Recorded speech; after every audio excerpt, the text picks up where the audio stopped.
Manipulation is everywhere. It's in conversations with your boss, arguments with your partner, sales pitches from strangers, and posts scrolling through your feed. But most people can't name a single manipulation tactic they've experienced. That changes today. Manipulation works because it bypasses your rational mind and speaks directly to your emotions. It exploits psychological vulnerabilities you didn't even know you had. So let's break down the most common tactics people use to control your thoughts and behavior.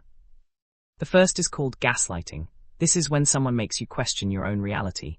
They deny things that happened, tell you your feelings are invalid, or insist that your memory is faulty. The goal is simple. If you don't trust your own perception, you'll trust theirs instead. It's powerful because it erodes your confidence from the inside. Then there's the sunk cost fallacy, which manipulators weaponize constantly. They get you invested in a relationship, project, or situation early on, then gradually reveal problems. But by then, you've already invested so much time or money that walking away feels painful. So you stay. The manipulator counts on this.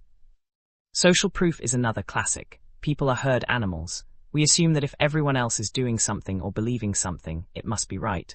Manipulators exploit this by creating false consensus. They'll say everyone thinks this, or most people agree, to pressure you into conforming, even when it's a lie. Authority is incredibly powerful. We trust people who seem like experts or authority figures.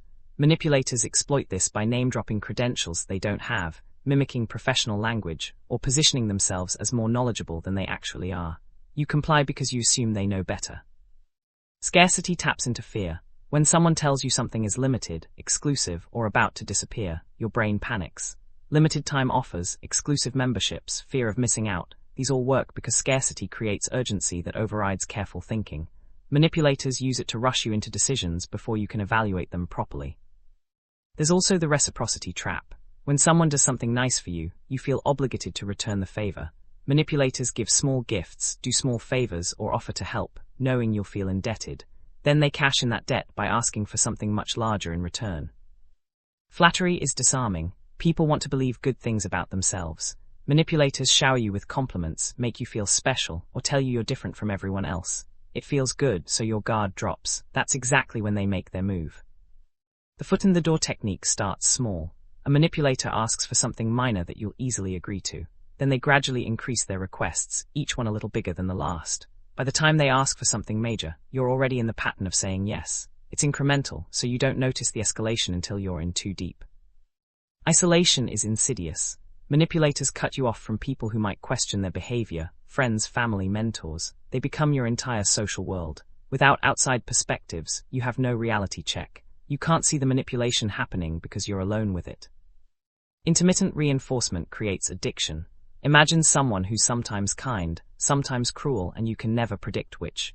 You keep trying to get the good version back, investing more and more effort. This is how manipulators create emotional dependence. The unpredictability keeps you hooked.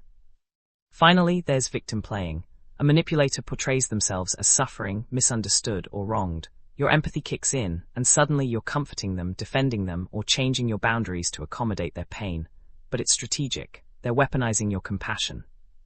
Here's what makes these tactics dangerous. They're often invisible. By the time you recognize manipulation, you're already emotionally entangled. That's why awareness is your best defense. Learn to spot these patterns in real time. Trust your gut when something feels off, even if you can't name exactly why. Maintain relationships outside your primary relationships. Question claims that seem too good to be true. And remember that healthy people don't need to manipulate you. They ask directly for what they want and respect your answer.